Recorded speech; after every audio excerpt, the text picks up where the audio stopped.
Bland, run-of-the-mill, generic.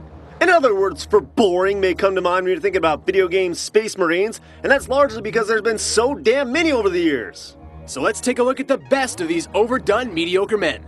Our only qualifications to make this list, as long as you performed some act of murder beyond your homeworld as part of a team, you're good to go with us. Hey, I'm Stuttering Craig. And I'm Nervous Nick. For ScrewAttack's Top 10 Space Marines. Pew pew!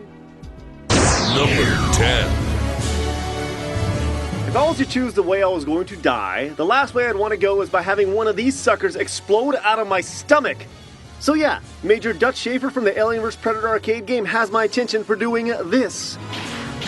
Those guys from the other Alien games that you thought were Space Marines, they serve one purpose: to die horrible deaths one by one. Schaefer wrestles with these things. Like, he picks them up and body slams them just for fun. And you know what? Dude's got a freaking monstrous machine gun for an arm. That makes him manlier than Mike Hagar. Nick, Ah! don't you ever say anybody is better than Mike Hagar. You punched me in the throat. Who punches anybody in the throat? Everybody gets one. Number 9. When we say Space Marine, chances are the cogs from Gears of War are likely the first or second guys that come to mind. And there's a reason for that. Yeah, the Gears games are good, but what lands these guys on the list isn't the Lancer murder, it's that the cogs actually traveled down to the center of the planet Sarah to fight an alien invasion. Without helmets, I might add. As absolutely generic as they are, I have to admit, that's pretty beast. Number 8. Oh, speaking of chainsawing faces, let's talk a little Bucky O'Hare. What? Huh? Just roll with me, Nick. I mean, who says Space Marines have to be serious business all the time? Yeah, that's a good point, I guess. So Bucky O'Hare and his crew of mammals protect the galaxy from the evil Toad Empire. And even when the rest of the team gets kidnapped, you can count on Bucky to bring them all back. But, Craig, what's the deal? How come we have Bucky and not Fox McCloud? Because Fox wasn't so much a Space Marine as he was just a pilot or bounty hunter. Too much time in the old R-Wing, not enough time on the ground murdering people. But he murdered people on the ground in Star Fox Adventures. Nick, you stop. That is not a real Star Fox story. Okay. Number 7. When you send a bunch of people to colonize a distant, hostile planet, but decide just to ditch them instead, there's a better than zero chance that people will want to rise up against you one day. Such a race of people exist in the Killzone universe, and they're known as the Hellgast. After having to wear those masks on their faces for so long, they eventually evolved lungs that could breathe the Helgen atmosphere. Which is actually the opposite of what should happen according to evolution, but hey, video game science!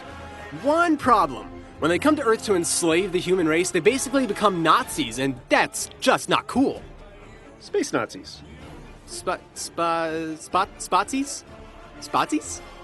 That's fun to say. Spotsies. Spotsies. There's nothing fun to say about Nazis, Nick. Spotsies. You need to stop. Spotsies. Number 6. You know when you go to a bar and you see that one guy just sitting there and you're like, yeah, I'm not gonna mess with him. Yeah, that's Jim Raynor from StarCraft. This soldier-turned-rebel has been hardened from years of leading the freedom fighters in battle against the evil Zerg Empire. And when it's all said and done, Raynor blows up the Zerg homeworld, all while getting the girl in the process. Anyone else noticing a pattern here? Space Marines? Going on planets? Number 5. The father of the modern-day generic armored Space Marine, Master Chief prefers to let his actions speak louder than his words. And when you consider all that he's done, he's certainly said quite a bit without having to open up his mouth that much. Mr. Spartan 117 is basically Captain America with a super spacesuit. As a sole surviving super soldier of his kind, the Chief saved the universe from not only the parasitic flood, but the Covenant as well. Ooh! And what's more, he's so heroic that he even made the ultimate sacrifice to ensure intergalactic peace. Psych! 3 more games, suckers! Number 4.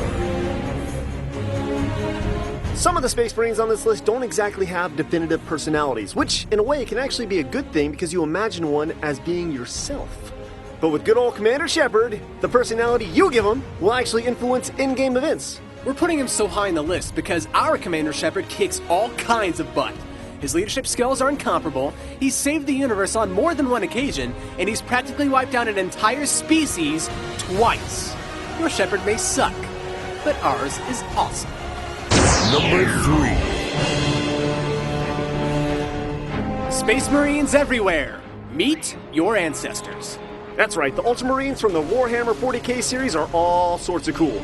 They're basically these 9-foot-tall Goliaths with armor so beastly it puts the Gears of War crew to shame. But above all, the Ultramarines are so important because they were Space Marines before Space Marines were even popular. Like hipster Space Marines or something. These guys even predate freaking Doom. Speaking of... Number 2. When you're a Space Marine, it's not all about being the first. It's about making a name for yourself. And for a guy who has no name, the Doom Guy has certainly done a great job doing exactly that. Back in good old '93, Doom Guy was one of the poster children for violence in video games. But what made him stand out from the crowd was how he handled his arsenal. He never has to reload his pistol. And when he picks up his shotty, he doesn't have to deal with that inconvenience known as aiming, because if he sees you and fires, you are gone. Oh, and not to mention the legendary BFG. His biggest accomplishment, though, was the time he killed Hell by himself. Now, allow me to restate that. Doom Guy killed Hell. He killed Hell. It doesn't make sense. There's only one way you could possibly do better than that. All right, Space Marine recap before we hit number 1. Number 10, Major Dutch Schaefer. Number 9, the Cogs from Gears of War. Number 8, Bucky, Captain Bucky O'Hare. Number 7, the Hellgast. Number 6, Jim Raynor, he's a pimp. Number 5, Master Chief. Number 4, R, Commander Shepard. Number 3, the Ultramarines. And number 2, Doom Guy. I mean, he killed Hell. How does that work? It's number 1. If you're gonna beat out Master Chief, if you're gonna top the Doom Guy, you gotta be pretty stinking awesome at being a Space Marine. And it just wouldn't be right to put anybody at the number 1 spot other than Luke Skywalker. The guy who... Wait. Hold on. I thought Christopher Blair from Wing Commander was on number 1, because he blew up that entire planet and restored peace to the galaxy. No. It's freaking Luke Skywalker. He blew up the Death Star, restoring peace to the galaxy, remember? Chris Blair. Luke Skywalker. Chris Blair. Luke Skywalker. Mark Hamill! We're so stupid! I mean, he blew up freaking planet-sized objects in 2 different universes, and nobody can say they've done that.